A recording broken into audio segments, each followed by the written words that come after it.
Mothman's photographer festival booth here at Point Pleasant. Harriet's manning the booth.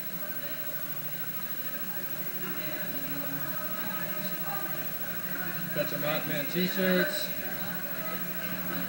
Yeah. Got your Mothman product. How's it going today, Harriet? Sales have been brisk, Andy. Really? Sales have been brisk, yeah. Good little clearance sale here at the end, and this is all we've got left. We've done well. So what are the highlights so far today? Basically, just the intelligent stories that we've heard, the fact that it doesn't really seem that anybody's come here to make up a story. People are very genuine, and a lot of people, they've never told their stories before, so it's been a very interesting day. Here's the Mothman interview room. I was just interviewed in there by WSAZ Huntington. I'm hoping I'm going to be on the news tonight.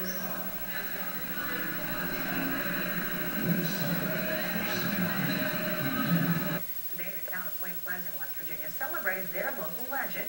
News Channel 3's Brooke Thacker has the story. No, it's not the Mothman, but it is a fashion statement.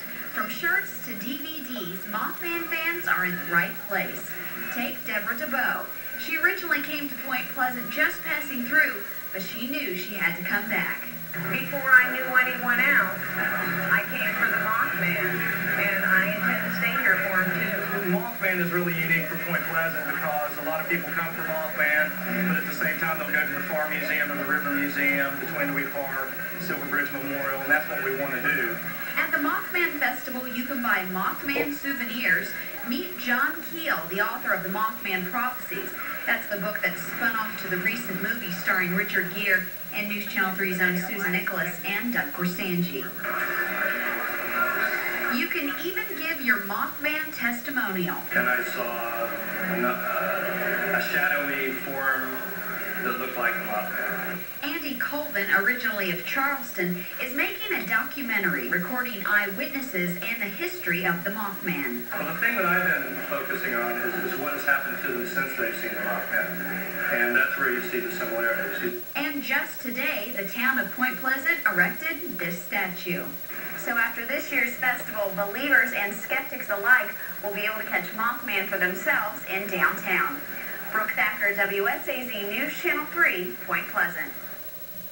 Wow, now if you blink, you miss Doug's and my cameos. Now this is the second year for the festival, and organizers say they hope to make the Mothman Festival an annual event. Another beautiful... It's going to be huge. It's going to be as big as... what? The pumpkin show in Circleville.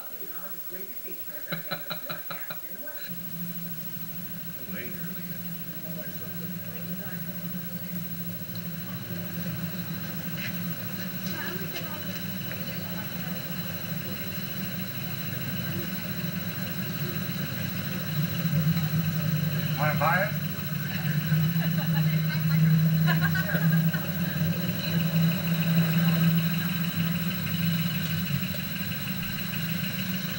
Those eyes are supposed to reflect.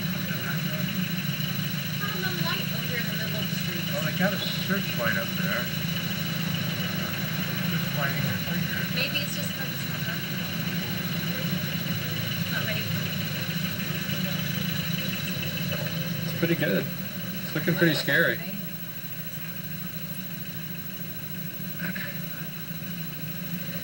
do you think? Well, I'm impressed, actually. The eyes are pretty creepy.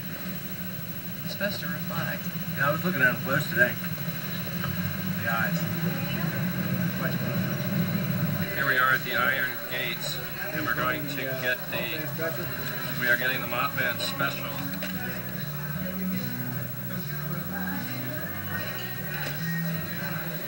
And, you know, there's all kinds of things. People are patenting the name Mothman this or Mothman that. Like we have Mothman wings at the pizza place, where they also have Mothman pizza. Patent pending. And what else was it? Was there? That's all I remember, but it was all patent pending. Patent pending.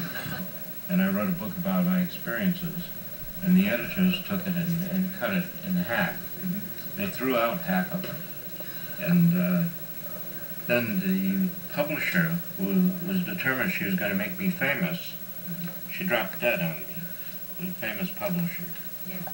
And so the book had very little circulation. And then in the 1980s, copies of it in mint condition started turning up all over the country. And we couldn't figure out, the only thing I can figure is that one of these Taiwan, what do you call them?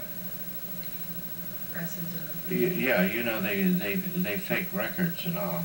And somebody there did that with Jadoo, but why Jadoo? That was the name of the book. There are many other books they could have stolen from that would have been more profitable. But this book is suddenly turned up in mint condition over and over again.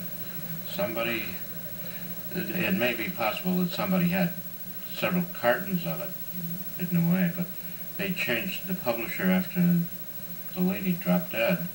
The book rights went to Simon & Schuster, and I don't think they had a warehouse full of them, and it's all very mysterious. That book seemed to be like it was a spiritual quest of yours as a young man. Well, that's what they editors tried to make it. Oh, okay. They took a lot of stuff out.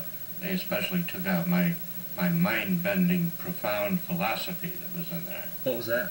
I don't know. Just my usual mind-bending philosophy.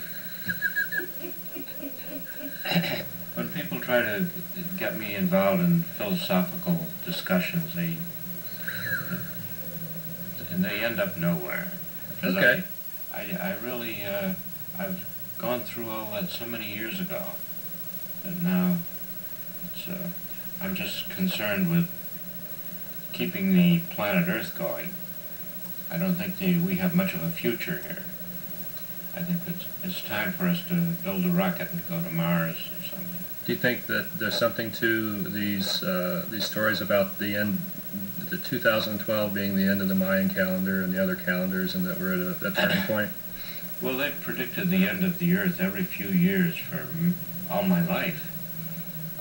And of course, a lot of religions are based on that, and Armageddon,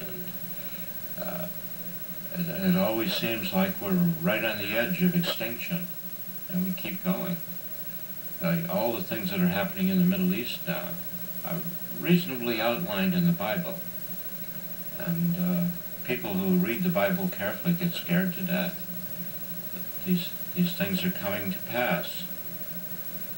I have a little theory that this last blackout in New York may have been the one that was predicted in the Mothman prophecies. Do you think that's a crazy idea? I don't know if I've predicted one. Well, I remember there being talk about others having a premonition that there would be a blackout in New York, and I think it was that one partial one did occur when President Ford or somebody flipped the switch. President Johnson, yeah.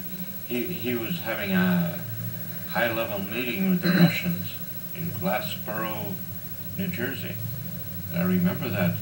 All the lights failed in Glassboro, and they had a lot of trouble with telephones and things. There were a lot of predictions that are in that book that came to pass. Martin Luther King's assassination. There were a lot of predictions of the assassination of the Pope, and there were assassination attempts. But you know, he got shot, which is not very healthy. And we also had a renegade priest tried to stab him. And it's tough being the Pope.